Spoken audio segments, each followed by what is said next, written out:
Catherine Larère, merci beaucoup de nous accorder cet entretien. Vous avez coordonné l'ouvrage Paris Climat 2015, un exercice de prospective positif après la conférence de Paris. Est-ce que vous pourriez nous présenter un petit peu le projet? Avant la conférence de Paris. Avant la conférence de Paris, oui, tout à fait. Alors, le projet, c'était de réunir donc une multiplicité de contributions, je crois qu'on en a plus d'une vingtaine, sur le thème. Tout s'est bien passé en 2015 à la conférence de Paris du projet. Et à partir de là, bon, se sont enclenchés toute une série de changements qui permettent non seulement de supporter les conséquences du changement climatique, mais de vivre une autre vie et mieux. Donc il s'agissait de se placer 20 ans après la conférence de Paris, alors que les choses allaient bien. C'est un sens, c'est la prospective, parce qu'on se situe dans l'avenir, et que c'est positif ou optimiste. Et justement, par rapport à ça, c'est un ouvrage qui semble prendre un peu le contre-pied dans une espèce de catastrophisme dont on entend de plus en plus parler, notamment dans les milieux scientifiques, par exemple dans les théories de la collapsologie.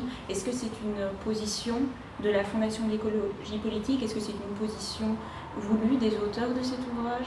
Alors, on a voulu lutter au-delà même du catastrophisme, et c'est vrai qu'un certain nombre de scientifiques, peut-être parce qu'ils ont l'impression qu'ils savent ce qui va se passer et que les politiques ne font rien, ont tendance à être catastrophistes. Mais de façon plus générale, on a pensé que bon, dans les conditions où les catastrophistes ont raison, c'est que les choses vont mal et qu'il peut arriver des choses extrêmement graves, mais dans les conditions très difficiles où on est, il ne faut pas se laisser aller à une forme de pensée unique qui est dire tout va mal, tout va très mal et plus rien à faire.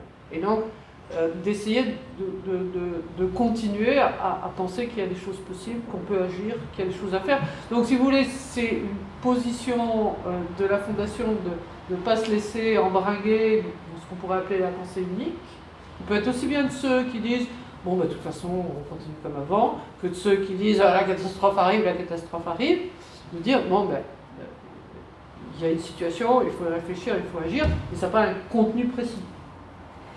Dernièrement, dans un nouveau round de négociations, on a appris qu'il était fort probable que l'accord ne sera malheureusement pas contraignant.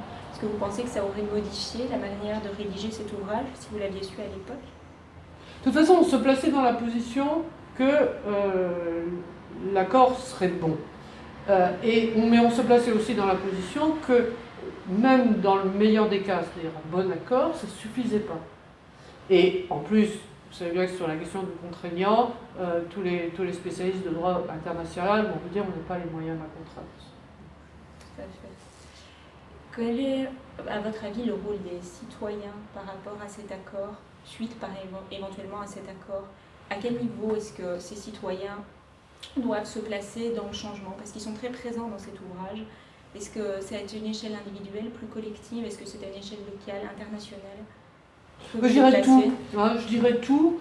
Bon, l'idée générale, c'est que on s'en sortira pas uniquement en laissant les experts, les politiques, les responsables faire, que c'est l'affaire de tous.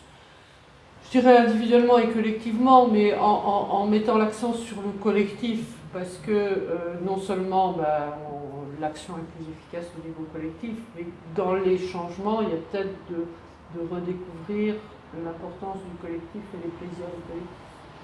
Et petite question bonus, comment est-ce que vous voyez le monde en 2035 et comment y placez-vous le ministère des énergies fossiles? J'espère qu'il n'y aura plus de ministère des énergies fossiles, parce qu'on n'aura plus d'énergie fossile. Donc, je voudrais bien le voir comme on l'envisage, c'est-à-dire bien. Et c'est ça qui compte, c'est d'essayer de continuer à penser.